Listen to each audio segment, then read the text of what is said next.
porém, isto, que nos últimos dias sobrevirão tempos trabalhosos ou difíceis, porque haverá homens amantes de si mesmos, avarentos, presunçosos, soberbos, blasfemos, desobedientes a pais e mães, ingratos, profanos, sem afeto natural, irreconciliáveis, caluniadores, incontinentes, cruéis, sem amor para com os bons, traidores, obstinados, orgulhosos, mais amigos dos deleites ou prazeres do que amigos de Deus, tendo a aparência de piedade, mas negando a eficácia dela, destes afasta-te. Verso 6 diz: porque deste número são os que se introduzem pelas casas e levam cativas mulheres nécias carregadas de pecados, levadas de várias concupiscências, que aprendem sempre e nunca podem chegar ao conhecimento da verdade. E como Janes e Jambres resistiram a Moisés, assim também estes resistem à verdade, sendo homens corruptores ou corruptos, de entendimentos reprobos. Quanto à fé, versículo 9, não irão, porém, avante, porque a todos será manifesto o seu desvario, como também o foi o daqueles. Então, meus irmãos, nós vamos, nessa noite, meditar um pouco nesse texto,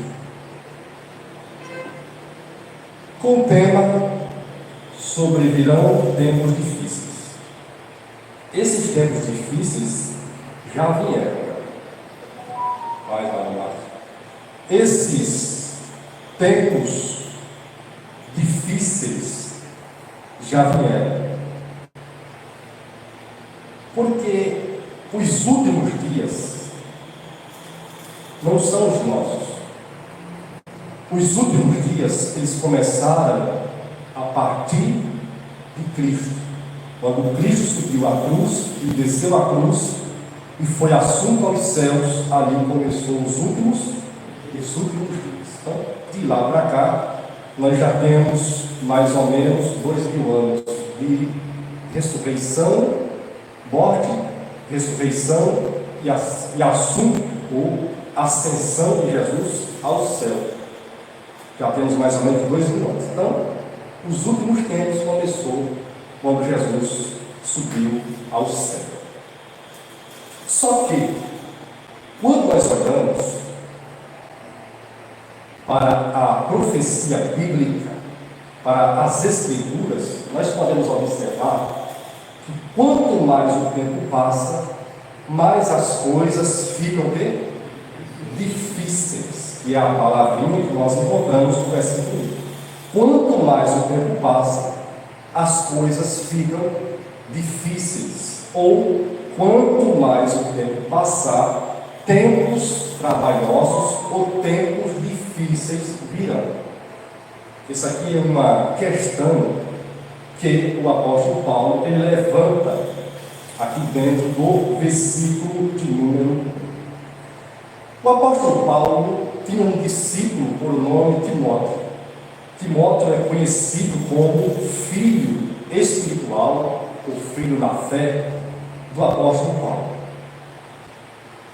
O apóstolo Paulo, por muitos anos, treinou esse jovem, ele caminhou com Paulo, fez missões com Paulo, andou por várias cidades com o apóstolo Paulo, pregando o Evangelho.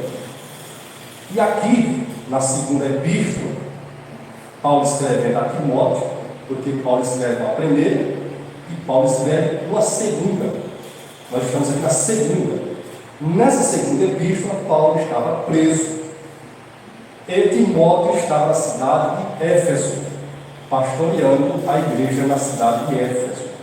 Então, tanto a primeira quanto a segunda, mas eu vou focar mais na segunda, porque a epístola que nós estamos estudando aqui, no caso o texto da epístola, a segunda que nós estamos estudando aqui, eu vou focar mais na segunda. Aqui o apóstolo Paulo, ele adverte a Timóteo acerca das dificuldades, acerca dos perigos que ele ia enfrentar. Assim como Jesus, no capítulo 10 de Mateus, ele instrui, ensina, capacita e adverte os 12 apóstolos acerca dos perigos, acerca das dificuldades que a pregação do Evangelho traria para a vida deles, assim também o apóstolo Paulo faz a mesma coisa. As mesmas dificuldades que os apóstolos de Cristo passaram, as mesmas dificuldades que aqueles que precederem os apóstolos de Cristo irão também passar. As mesmas abrindo, as mesmas funções, as mesmas dificuldades, os mesmos perigos.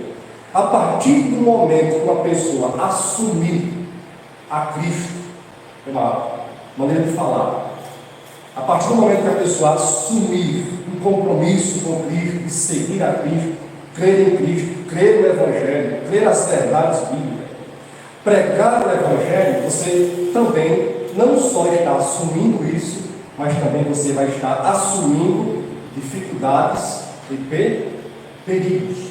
Essas dificuldades e esses perigos são provenientes do Evangelho.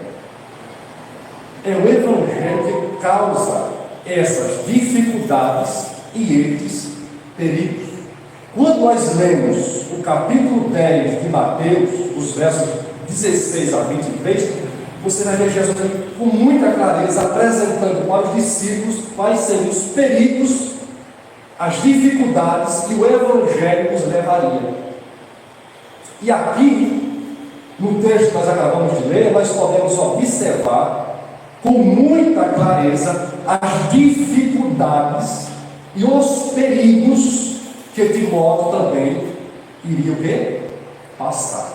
Então, falando sobre isso, na introdução aqui da nossa mensagem, quero chamar a sua atenção agora para o versículo 1, entrando aqui no nosso primeiro ponto. O nosso primeiro ponto da nossa mensagem é: por que haverá tempos difíceis para os cristãos? Por que haverá tempos difíceis para os cristãos? Falando isso, você tem que lembrar do passado, do presente e do futuro, porque os tempos difíceis estão dentro do passado, do presente e do futuro.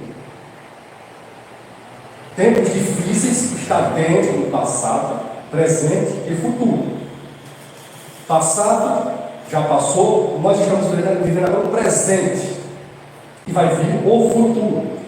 A nossa geração é uma das gerações onde apresenta muitos problemas, e nós iremos ver aqui. É uma das gerações onde apresenta muitas dificuldades. Isso aqui no campo espiritual. E nós vamos aprender isso aqui nessa noite. Mas por que haverá tempos difíceis para os cristãos?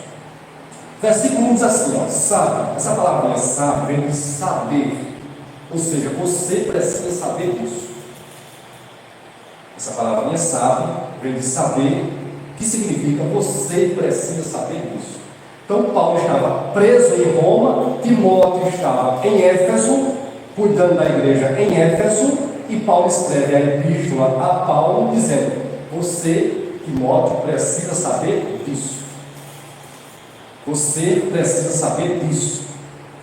Sabe, porém, isto, que nos últimos dias sobrevirão tempos trabalhosos. Agora, uma pergunta: por que nos últimos dias? dias, passado, presente e futuro. Por quê? Nos últimos dias sobrevirão tempos trabalhosos.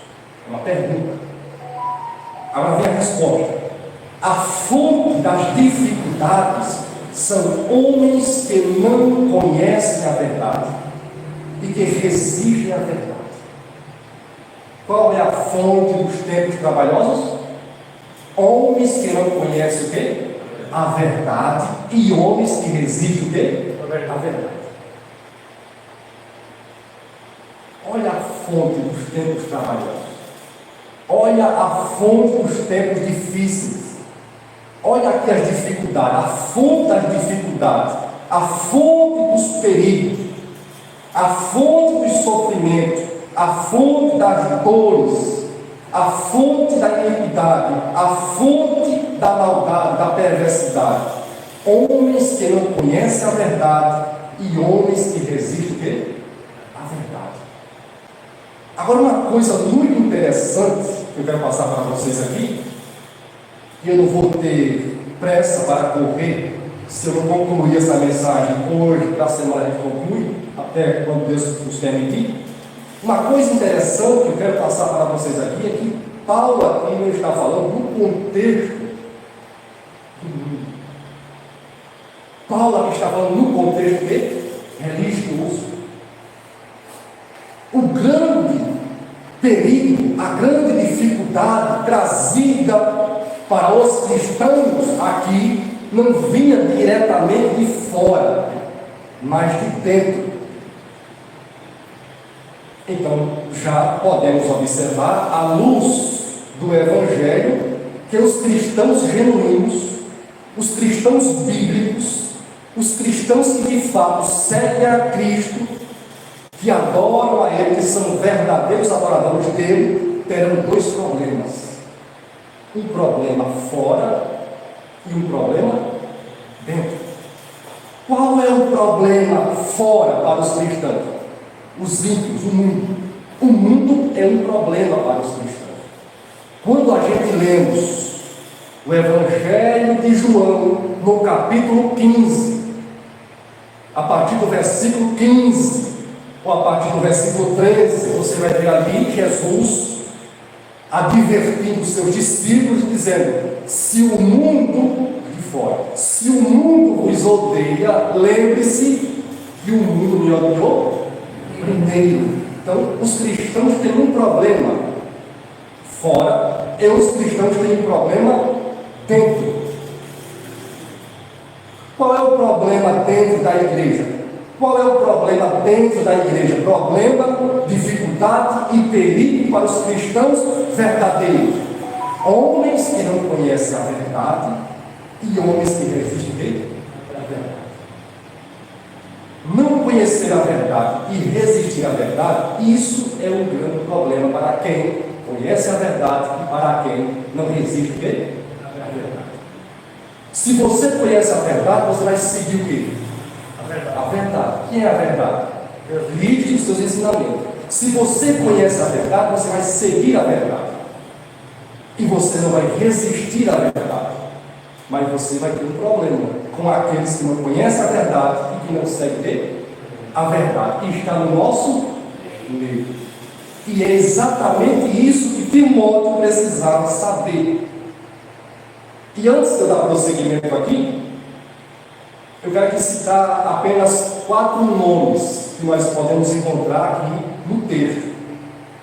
4 nomes que não estavam fora, mas estavam dentro do contexto religioso, ou melhor, do contexto da igreja, que é um cidadão chamado Himeneu, um cidadão chamado Fileto, um cidadão chamado Demas e um chamado Alexandre Latuí. 4 nomes.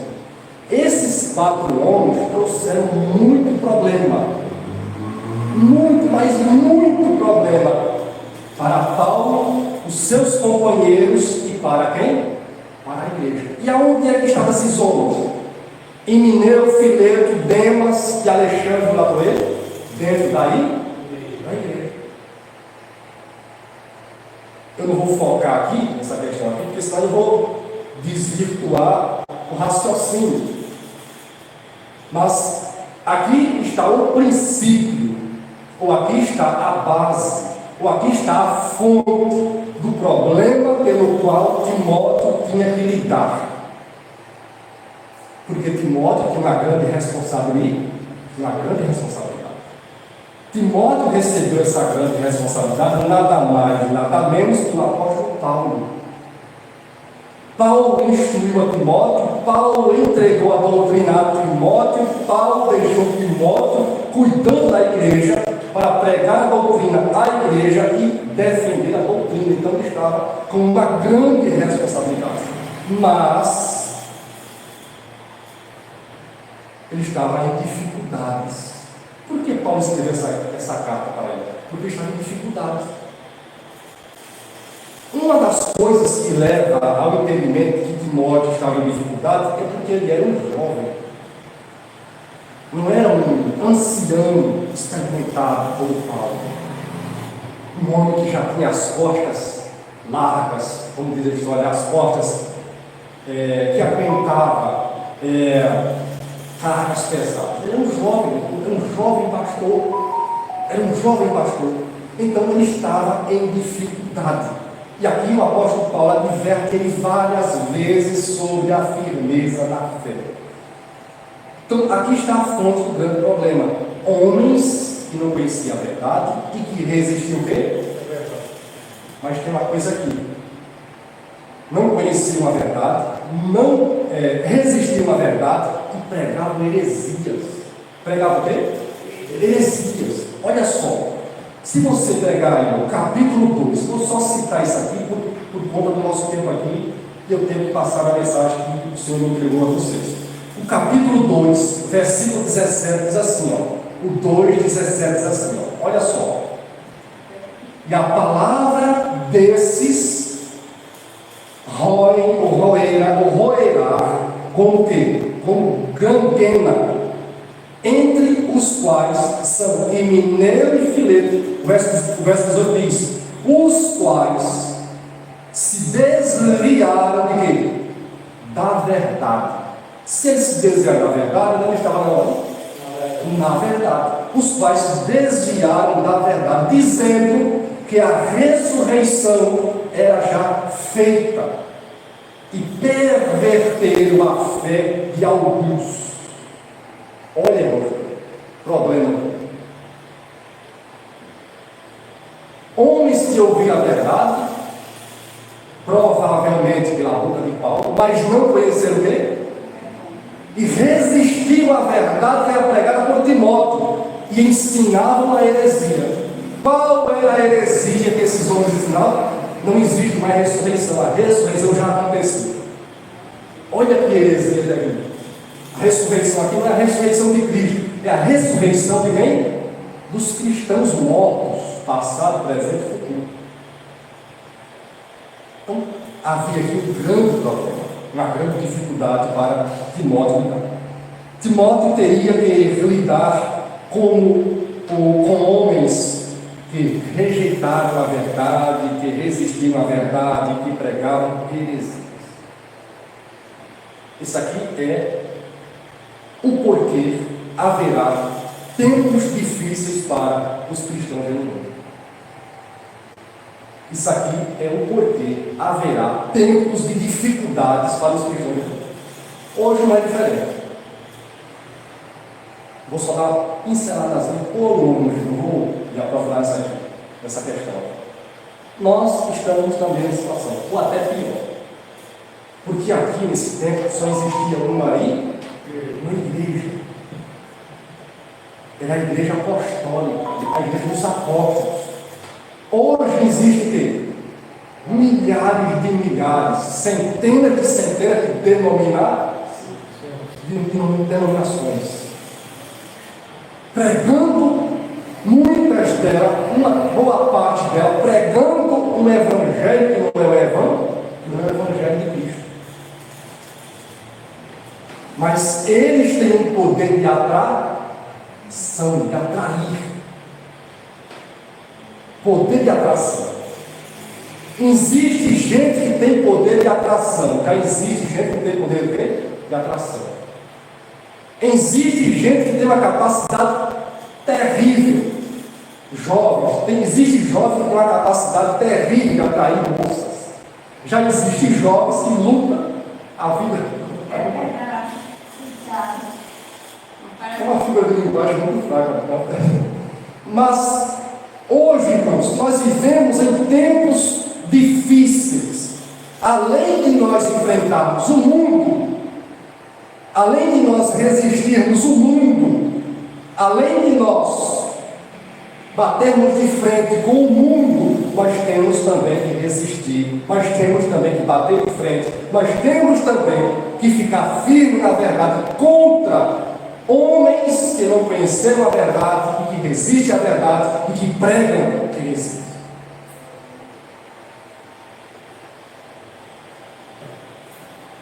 É o que mais tem. É o que mais tem. É o que mais nós podemos ver. É o que mais nós podemos ver, irmãos?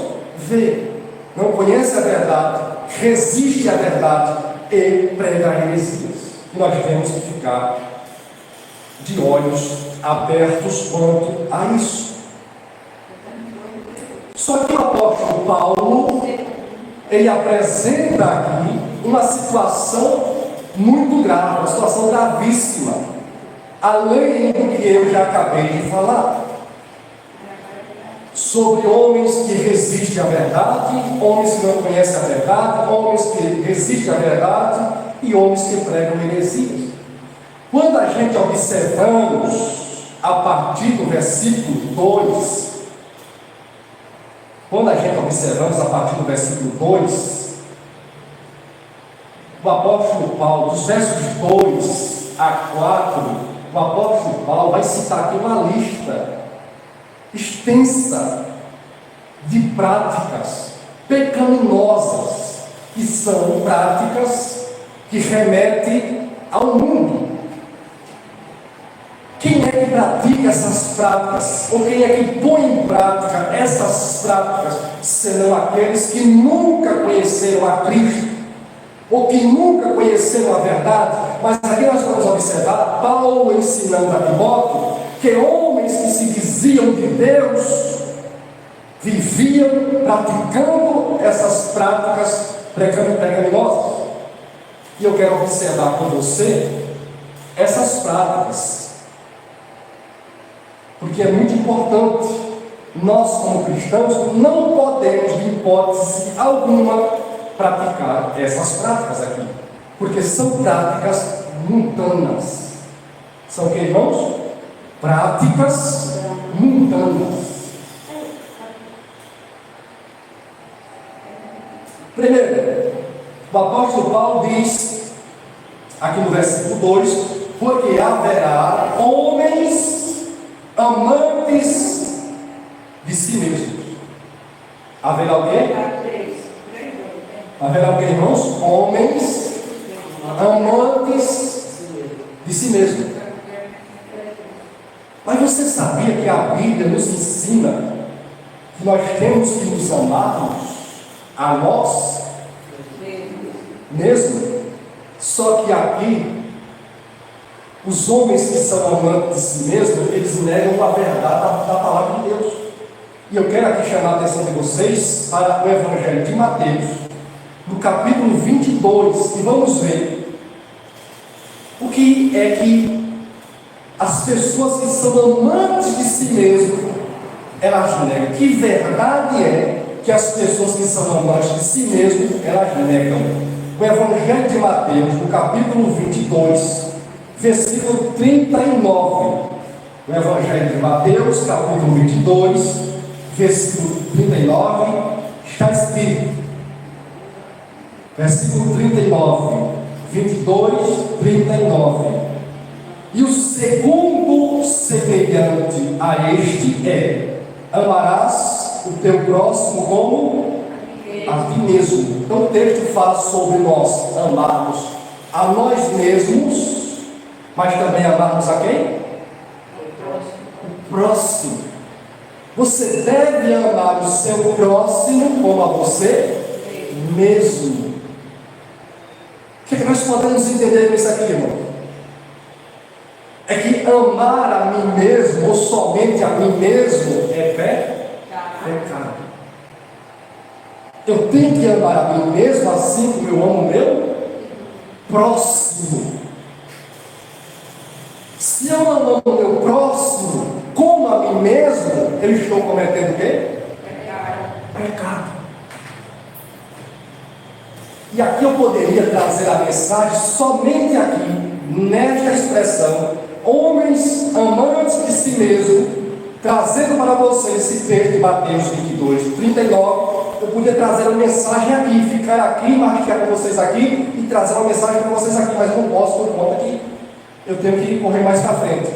Mas o que é homens amantes de si mesmo? Homens amantes de si mesmo são pessoas que só vivem para si próprios. Quando uma pessoa ela toma a decisão de viver a vida somente para ela própria, ela está vivendo em pecado. Ela está vivendo em pecado. E é exatamente o que esses homens que estavam atormentando, que estavam perturbando, que estavam aqui trazendo problemas para a igreja de Éfeso, trazendo problemas para Timóteo, que estavam fazendo. Esses homens que não conheciam a verdade, resistiam à verdade e pregavam heresias, eles eram amantes de quem? De si mesmo. Você já observou se você é amante de si mesmo? Nós temos que observar isso. Porque nós temos que amar o próximo como a nós. Você deve amar a você. Você deve amar a sua vida. E quando nós observamos o amor a si mesmo, nós podemos observar aqui que quando nós amamos, nós cuidamos. Por que é que você se cuida? Por que é que nós nos cuidamos de nós mesmos? É porque o quê? Nós nos amamos. Então, assim como você tem disponibilidade para cuidar de você, assim também você tem que ter disponibilidade para cuidar do seu próximo. E existe uma verdade muito bonita que Paulo escreve, que o amor não faz mal ao próximo.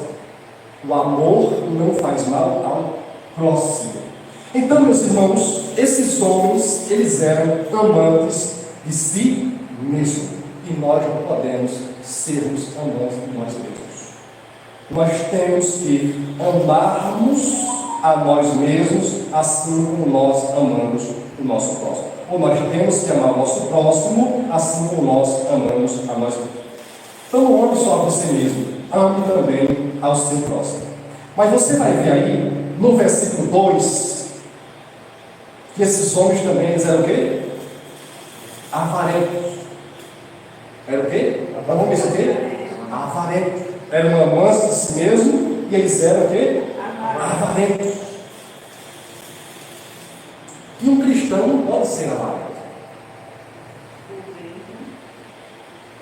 Só voltando aqui um pouquinho, para não fugir do raciocínio da minha mensagem aqui, você conviver em meio a pessoas amantes de si mesmo, você vai estar em dificuldade. Não posso fugir aqui do meu raciocínio, o raciocínio da mensagem. Por que tempos difíceis? Por que tempos difíceis? Tempos difíceis, tempos trabalhosos, porque vivemos em meio a uma sociedade, em meio a pessoas que são amantes de si mesmo. E viver em meio a pessoas que são amantes de si mesmo, isso traz problemas para nós. Imagine você, esposa, viver na sua casa com um marido que só pensa nele mesmo. Ou você, homem, que vive em uma casa que a mulher só pensa só nela. Ou você, filho, que vive em uma casa que o seu pai só pensa em você mesmo, ou nele mesmo, e daí por diante. Imagine dentro da igreja, você viver em uma igreja, em uma congregação, onde os irmãos só pensam em si próprios. E daí poderia falar muito sobre isso aqui. Mas o que nós podemos observar é que pessoas amantes de si mesmos, que estão negando a verdade bíblica, essas pessoas trazem dificuldades para outras pessoas. Mas também pessoas avarentas. Pessoas avarentas são pessoas que trazem muita dificuldade para outras pessoas. O porquê? Porque pessoas avarentas são pessoas que colocam os bens materiais acima de qualquer coisa, inclusive de Deus. Uma pessoa avarenta é uma pessoa que coloca os bens materiais acima de qualquer coisa, incluindo Deus. Se a pessoa coloca bens materiais acima de Deus, imagine acima de mim e acima de outro.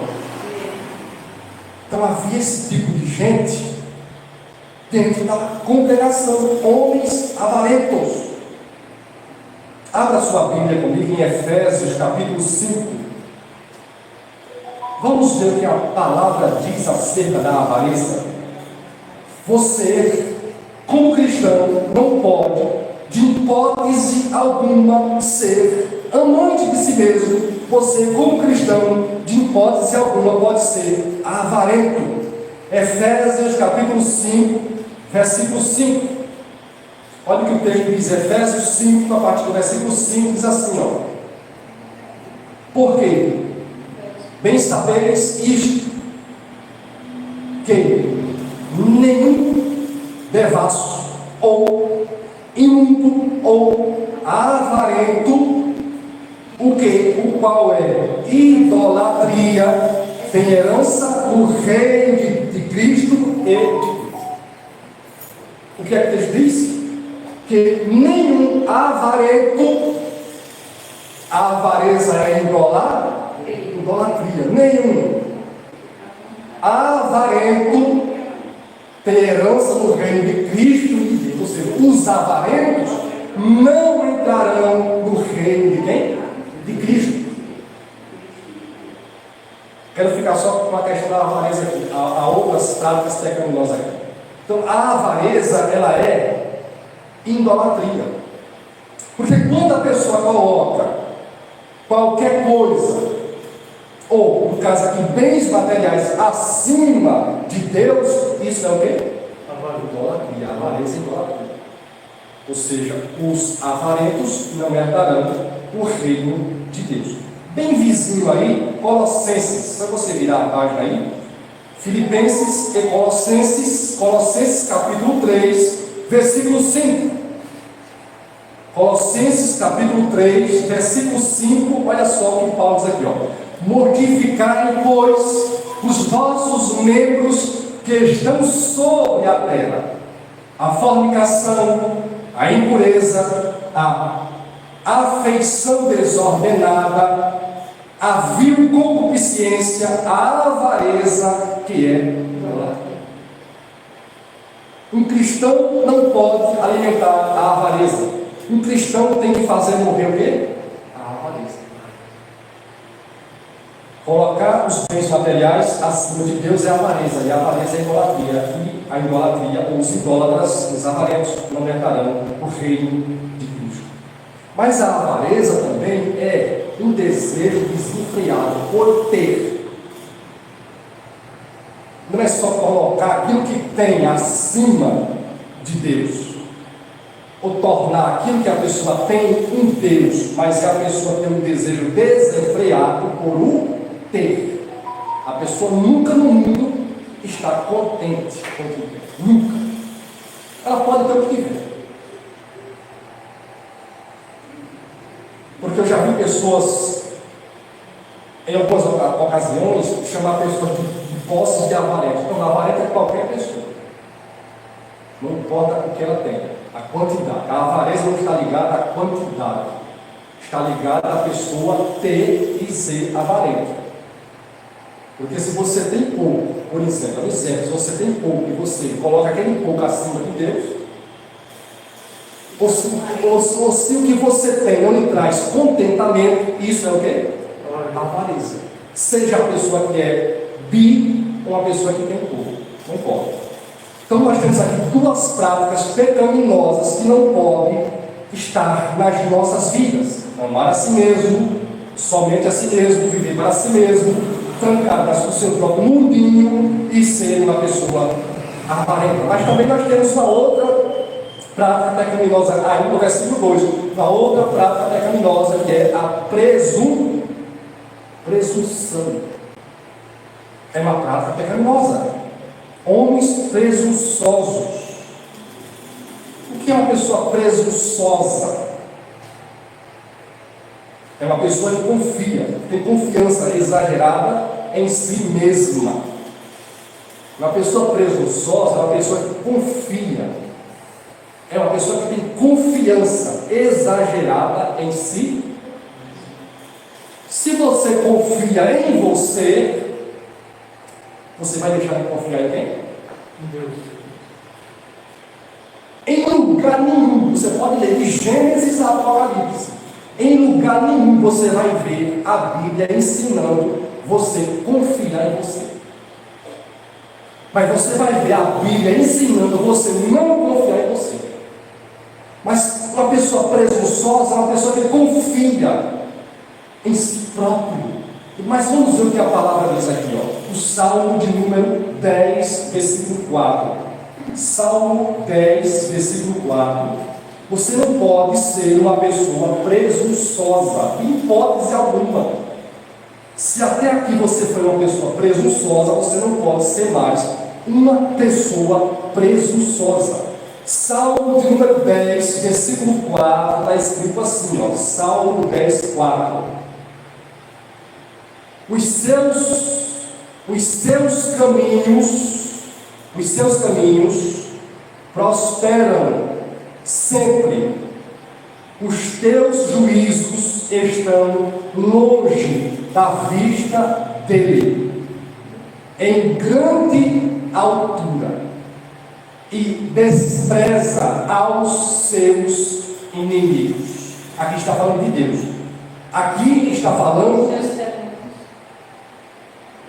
Aqui está falando sobre a grandeza de quem? A grandeza de Deus. O salmista está apresentando aqui a grandeza de Deus. Salmo 10, versículo de número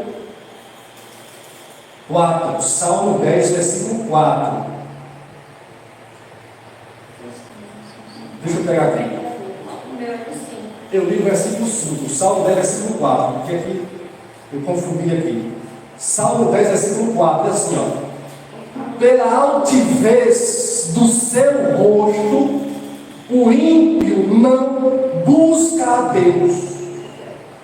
Todas as suas cogitações são não há Deus. Essa palavrinha altivez aqui, eu não sei qual é a palavrinha na sua tradução aí, mas aqui, essa palavrinha altivez significa presunçoso.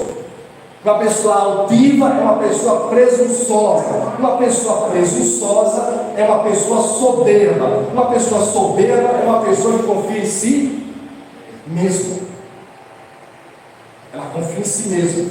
Aí o versículo 5 vai dizer, 4, 5, versículo 5 vai dizer: os seus caminhos, aqui os caminhos de Deus, os seus caminhos prosperam sempre. Os caminhos de Deus prosperam sempre. Os teus juízos estão longe da vista dele aqui do presunçoso, em grande altura. Ou seja, o salmista está dizendo que o homem altivo diz: não há Deus, não existe Deus. E quando o homem presunçoso, altivo, orgulhoso, soberbo diz não há Deus, é porque ele está confiando em si mesmo. Aí o salmista diz que Deus está acima de tudo. Só um outro texto, estamos aqui pertinho aqui, Provérbios. Você não pode ser uma pessoa presunçosa, de hipótese alguma. Provérbios, capítulo de número 16, versículo 18. Quero ler só esse texto aqui, Provérbios 16, 18. Você não pode ser uma pessoa presunçosa, de hipótese alguma, porque é pecado. A presunção, a confiança em si mesmo é pecado. Provérbios 16, Provérbios capítulo 16, versículo 18. Diz assim, ó, Provérbios 16, 18. A soberba precede o quê? A ruína. E a altivez do espírito precede a queda. Uma pessoa presunçosa, ela será arruinada. A presunção, como diz aqui, o versículo 18, a soberba, que é a mesma coisa de uma pessoa presunçosa, uma altiva, a soberba precede a ruína. Uma pessoa presunçosa será arruinada. Ela não vai longe, será arruinada. E a altivez, que é a mesma coisa, do espírito precede a queda. Ou seja, uma pessoa presunçosa, ela não vai chegar, ou ela não vai longe, ela vai cair. Então, um cristão, irmãos, não pode ser, em hipótese alguma, presunçoso. O que é uma pessoa presunçosa? Vamos ver se vocês atenderam. O que é uma pessoa presunçosa? Uma pessoa que confia em si mesma. Uma pessoa que confia em si própria. E a palavra nos ensina que nós temos que confiar em Deus.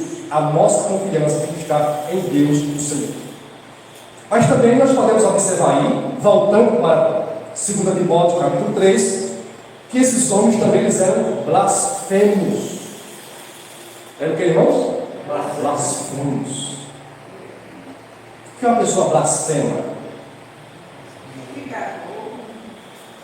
A pessoa tem um comportamento arrogante, sem respeito por Deus. Uma pessoa blasfema é uma pessoa que tem um comportamento arrogante, uma pessoa arrogante. Ela não respeita a Deus. Se ela não respeita a Deus, ela vai respeitar quem? Porque existem tantos filhos desobedientes aos pais. Vamos colocar aqui nesse ponto aqui. Porque existem tantos filhos desobedientes aos pais. Porque eles não respeitam a quem? A Deus. Quando uma pessoa, eu falo filho, não é qualquer pessoa, quando uma pessoa não quer respeitar a Deus, a palavra de Deus, as verdades de Deus, quando uma pessoa resistir à verdade de Deus, essa pessoa vai respeitar quem mais? A ninguém. Você não pode esperar muito de uma pessoa que não respeita a Deus. Você vai esperar o que numa pessoa dessa? Uma pessoa dessa, ela vai trazer o quê? Problemas para a vida da outra pessoa. Vai trazer problemas. Muitas pessoas estão em dificuldades, estão em perigos, porque estão em volta de pessoas que não respeitam a Deus. Pessoas blasfemas. Um exemplo de pessoas blasfemas é os fariseus. Os religiosos dos tempos de Jesus. Jesus expulsa demônios pelo poder de quem? De Deus. Eles desrespeitaram Jesus. Esse homem expulsa demônios, como Deus é, príncipe dos demônios. Isso é o que? Um desrespeito a quê? Um desrespeito a Deus. Quando uma pessoa resiste à palavra de Deus, à verdade, não é qualquer palavra de qualquer forma, não. Quando uma pessoa resiste à verdade das Escrituras, essa pessoa está resistindo a Deus. Essa pessoa está com um comportamento arrogante, está desrespeitando a Deus, e isso traz problemas. Os tempos difíceis estão ligados a isso. Mas vamos dar prosseguimento. Você vai observar aí 2 Timóteo capítulo 3, homens desobedientes ao quê? A pais e o quê? E mães. Homens desobedientes ou desobedientes a pais e mães. Pessoas desobedientes a pais e mães. Deixa eu ver o versículo aqui no capítulo 3 de 2 Timóteo. Aí no versículo 2, presunçosos, soberbos, que é a mesma coisa, blasfemos, desobedientes a pais e mães. Aí no versículo 2, desobedientes a pais e mães. Você imagina, irmãos, um pai que tem um filho desobediente. Quanto esse filho traz sofrimento para a vida dele? Sim ou não? Feliz do pai que tem um filho obediente. Esse é feliz. É uma parte da felicidade, vamos dizer assim. Mas aqui nós podemos observar que esses homens, eles eram desobedientes a pais e mães. E pessoas desobedientes aos pais traz muitos problemas aos pais. Mas o que é que a palavra diz? Quero deixar registrado aqui. O que é que a palavra diz em Efésios capítulo 6, versículos 1 a 3?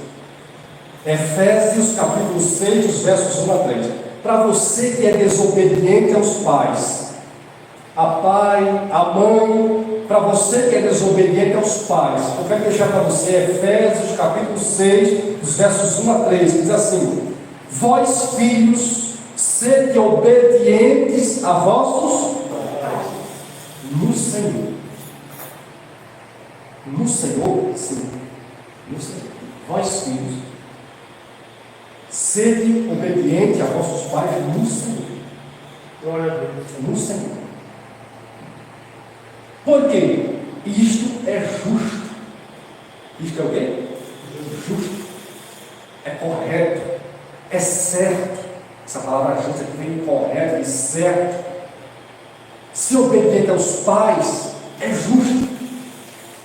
Verso 2: honra a teu pai e a tua mãe, que é o primeiro mandamento com promessa, para que te vá bem e vivas muito tempo sobre. Nós temos aqui uma promessa.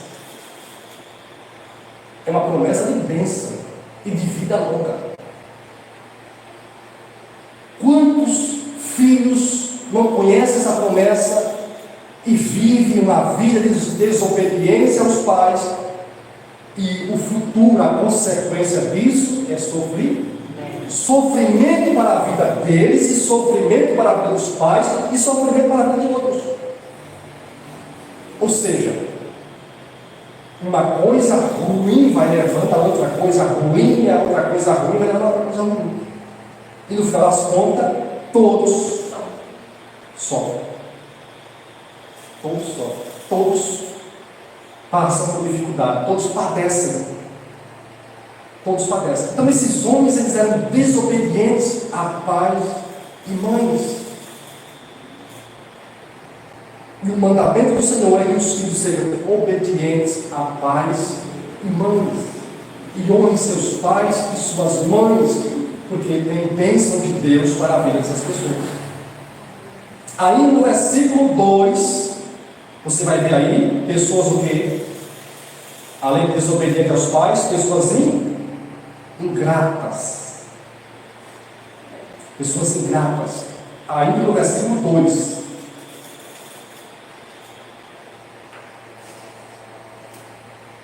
Deixa eu pegar aqui. Versículo 2. Deixa eu ver se é aí no versículo 2. Nascemos desobedientes a pais e mães, ingratos, pessoas o quê? Ingratas. A ingratidão, irmãos, é uma prática pecaminosa. Ser ingrato é uma prática pecaminosa. Ingratos. O que é uma pessoa ingrata? Uma pessoa ingrata é uma pessoa que não reconhece o bem que alguém lhe fez. Uma pessoa ingrata é uma pessoa que não reconhece o bem que alguém lhe fez. Você já viu esse tipo de gente que você pode doar até a sua vida, mas ainda não é nada para ela? Esse tipo de gente é um tipo de gente problemático, traz muitos problemas. Uma pessoa ingrata, irmãos, é uma pessoa que traz muitos problemas.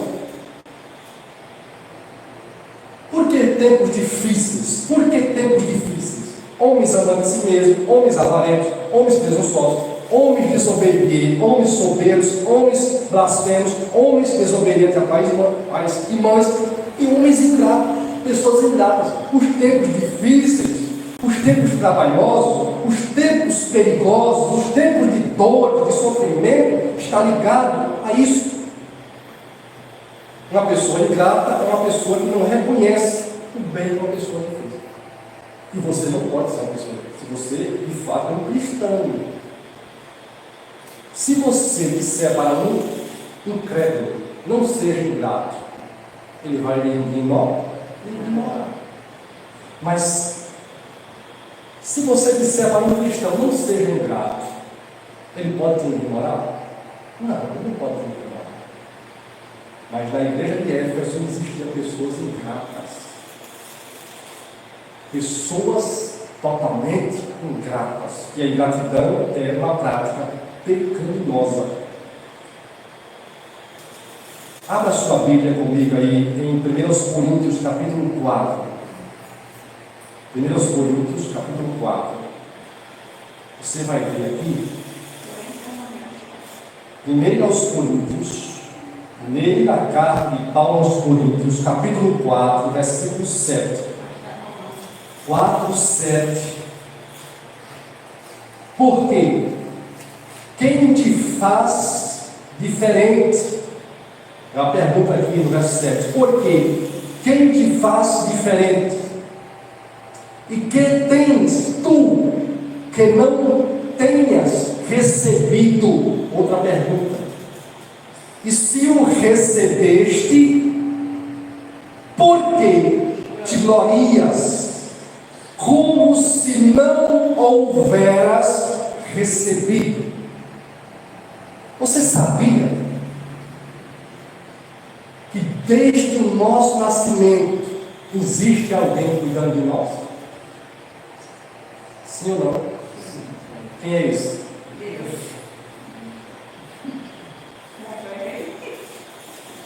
Desde o nosso nascimento, não somente desde o nosso nascimento, mas desde a concepção, desde o momento em que os nossos pais se uniram e as nossas mães conceberam. O Salmo 139 diz que Deus estava ali nos vendo, contemplando as nossas vidas e observando o nosso corpo em formação. Desde o nosso nascimento existe alguém que está cuidando de nós. A palavra de Deus diz que toda a boa dádiva vem do céu, vindo do Pai das luzes. Toda a boa dádiva vem de onde? Do céu. Toda a boa dádiva. Existe aí um ditado no meio das pessoas que diz assim: dinheiro não cai da onde? Do céu. Dinheiro não cai do céu. Não, claro, o papel não vai cair do céu. Mas aquele que abre a porta para você trabalhar e ter ou possuir o dinheiro, foi Deus que abriu a porta. Mas além de Deus, Deus usa pessoas para nos ajudar, para cuidar de nós durante a nossa vida. Por que nós, voltando aqui para os filhos, por que nós, filhos, temos que ser gratos aos nossos pais? Porque eles cuidaram de nós. O seu pai, a sua mãe, cuidou de você. E se você tem pai e mãe ainda, eu acredito que ele ainda cuida de você, de alguma forma, de alguma maneira. Se não cuida, o pai já cuidou. Ou seja, a gente, irmãos, a gente não vivemos sem ser cuidado por alguém, de alguma forma, de alguma maneira. Então, pensando sobre isso, baseado aqui no texto de 1 Coríntios capítulo 4, versículo 7, pensando sobre isso, vamos agora para 1 Tessalonicenses. Você pode abrir a sua Bíblia comigo, só é você voltar para Efésios. Você volta para Efésios, pensando sobre isso. Vem aqui para 1 Tessalonicenses. Você vai ver o que Paulo vai falar aqui. 1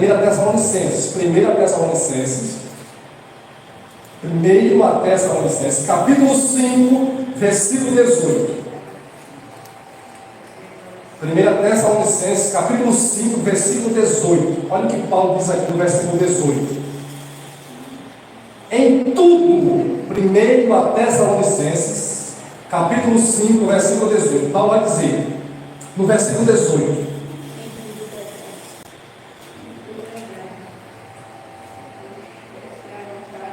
Em tudo, dai graças, porque essa é o quê? A vontade de Deus em Cristo Jesus para convosco. Agora veja essa expressãozinha aqui, ó. Em tudo seja grato. Esse dai graça quer dizer, em tudo seja grato. Ou seja, você tem que ser grato até mesmo aquelas coisas antigas que você recebeu lá no passado. Você tem que ser grato aqui. E você tem que ser grato às coisas que você tem sido por elas alcançada agora no presente. Mas também você tem que ser grato. Deus está acrescentando anos de vida as coisas que vai acontecer no futuro, em tudo, ou em todo o tempo. Depende da versão. Essa minha versão aqui, ela engloba essa palavrinha em todo o tempo. Mas em tudo aqui significa, em uma outra versão, em todo o tempo. Ou seja, nós temos que ser gratos a Deus em todo o tempo, passado, presente e futuro. Se nós somos pessoas ingratas, pessoas que não reconhecem o bem que alguém nos fez, nós estamos cometendo o quê? Pecado. Não seja uma pessoa ingrata. Uma pessoa ingrata traz problemas para outras pessoas. Uma pessoa grata é uma pessoa que traz gratidão para outras pessoas. Mas aí no versículo 2, você vai encontrar a palavrinha profano. Se você olhar para o versículo 2 aí, você vai encontrar a palavrinha profano. É a última palavrinha do versículo 2. Eu disse a vocês que a gente vamos correr. Eu não vou correr para transmitir essa mensagem rapidamente, porque eu preciso mastigar um pouco com vocês aqui. Ingratos, a última palavra do versículo 2, profanos. Pessoas o quê? Profanas. 2 Timóteo, capítulo 3, versículo 2. A última palavra do versículo 2, profanos. O que é uma pessoa profana?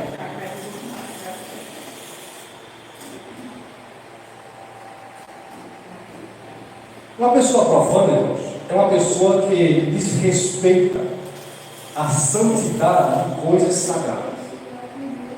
O que é uma pessoa profana? É uma pessoa que desrespeita a santidade de coisas sagradas. Qualquer pessoa que desrespeita a santidade de coisas sagradas é uma pessoa profana. E eu quero aqui citar para você, deixar para você aqui uma coisa sagrada que ela tem sido profanada, que é a palavra de Deus. Existem muitas pessoas que têm profanado a palavra de Deus. Uma forma de uma pessoa profanar a palavra de Deus, uma forma da pessoa profanar a palavra de Deus é quando a pessoa não ensina a palavra como ela é. É uma profanação. E aqui o apóstolo Paulo está instruindo a Timóteo a lidar com homens que estavam profanando a palavra de Deus. Homens que estavam profanando a palavra de Deus. O que é profanar a palavra? É quando a pessoa não interpreta a palavra como ela é, ela não ensina a palavra como ela é. E aqui Himeneu e Fileto estavam pregando para a igreja que a ressurreição já havia acontecido. Isso é uma profanação. 2 Timóteo, capítulo 2, versículos 17 e 18. Pregar a mensagem distorcidamente, pregar a Bíblia distorcidamente, pregar a palavra de Deus, interpretando-a incorretamente, isso é uma profanação. E nós vivemos, meus irmãos, em tempos de profanação, aonde tem se levantado dezenas de centenas de homens que têm profanado a palavra de Deus, que têm pregado o Evangelho que não é o verdadeiro Evangelho. Nós temos que ficar atento a isso. Nós temos que ficar atento a isso. Ainda me tem 10 minutos. Vamos entrar no versículo 3. O que é que diz o versículo 3? Sem afeto o quê? Natural. Olha só. Profano, sem afeto natural. O que é uma pessoa sem afeto natural? 2 Timóteo, capítulo 3, versículo 3. É uma pessoa que tem falta de compaixão. Uma pessoa sem afeto natural é uma pessoa que tem falta de quê? Compaixão. O que é uma pessoa que tem falta de compaixão? É uma pessoa que tem falta de misericórdia. Uma pessoa sem afeto natural é uma pessoa que não sente a dor de ninguém. Você já viu esse tipo de gente? Que não sente a dor? Será que nós podemos ser um tipo de gente desse? Não podemos, de hipótese alguma, ser uma pessoa sem afeto natural, uma pessoa que tem falta de compaixão, uma pessoa que tem falta de misericórdia. Por quê? Porque nós fomos alcançados, irmãos, pela misericórdia de Deus. Nós fomos alcançados pela compaixão de Deus, pela misericórdia de Deus. Inclusive, nós estamos aqui numa semana, que é conhecida como uma semana santa, semana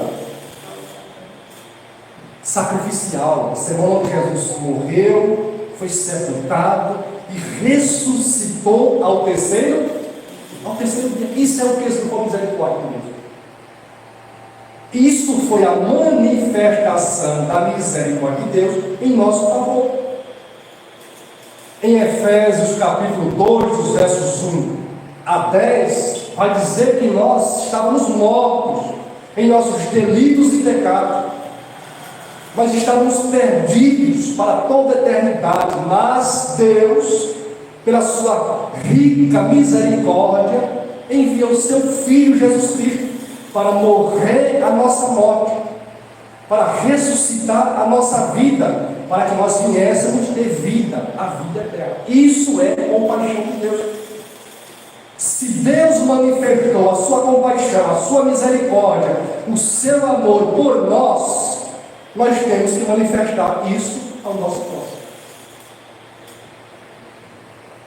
Para a gente concluir aqui, por hoje, esses homens, eles eram sem afeto natural. Você tem tido compaixão da sua esposa? Você tem tido compaixão do seu esposo? Você tem tido compaixão dos seus filhos, dos seus parentes, dos seus amigos?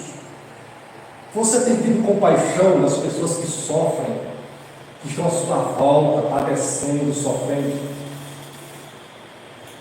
E uma das manifestações da compaixão pelo próximo não é simplesmente, isso também é, mas não é simplesmente você dar alguma coisa que ele está precisando, mas é você compartilhar o Cristo que te salvou com ele. Se você, se eu, se nós não compartilhamos com os outros o Cristo que nos salvou, está faltando em nós o quê? Compaixão. Está faltando em nós o quê? Misericórdia. Isso isso é uma ausência da lembrança, é uma negligência da lembrança de que nós já fomos alcançados pela misericórdia. Você já experimentou a misericórdia de Deus? Se você já experimentou a misericórdia de Deus, você vai sentir a necessidade de transmitir, de falar do Cristo que te salvou para aqueles que ainda não conhecem. Porque a palavra vai dizer que a misericórdia do Senhor é a causa de nós sermos o quê? Consumidos. Por que você está respirando ainda aqui? Você acha que é você?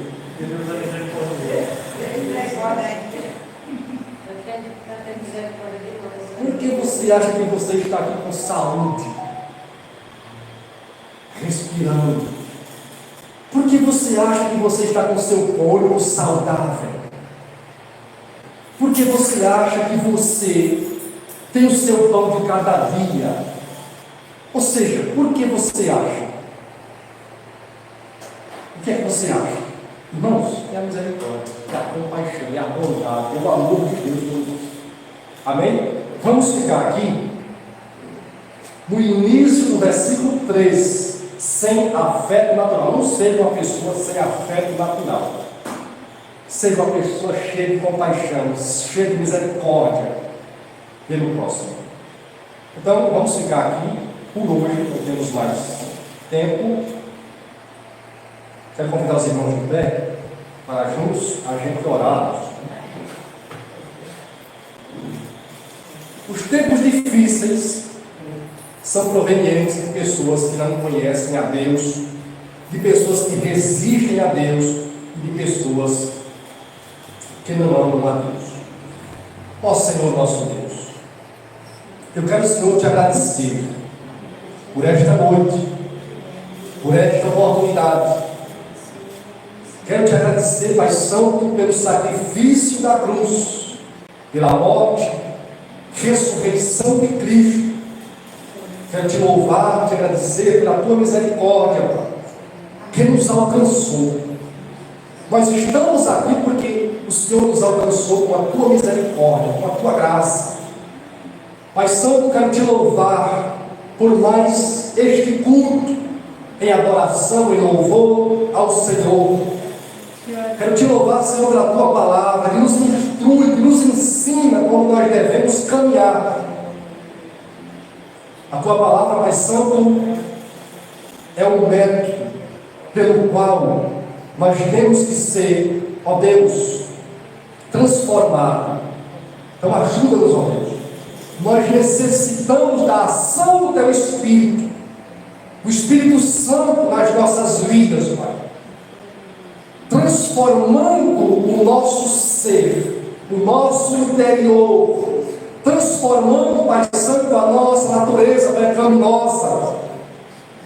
Ó Deus, nos ajudando a mortificar a nossa carne velha, o nosso velho homem, e nos levando a viver uma vida cristã bíblica, ó Pai.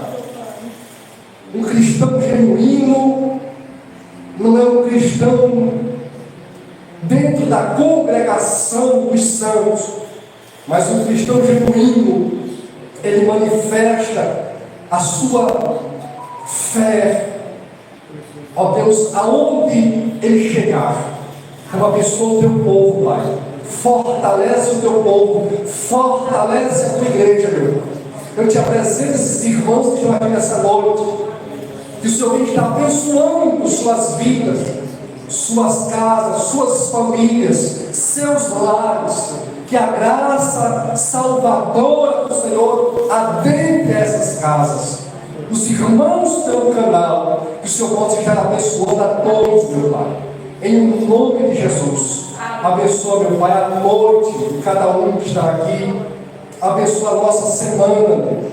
Abençoa, Pai Santo, os irmãos que não puderam chegar até aqui por algum motivo, meu Pai. O Senhor sabe, que o Senhor venha visitar cada um deles e abençoá-los, Pai, em nome de Jesus. Entra com salvação na nossa família, nesta cidade, ó Deus, para a tua honra e a tua glória. Que eu te peço Já te agradeço em nome de Jesus, em nome de Cristo. Deus continue nos abençoando.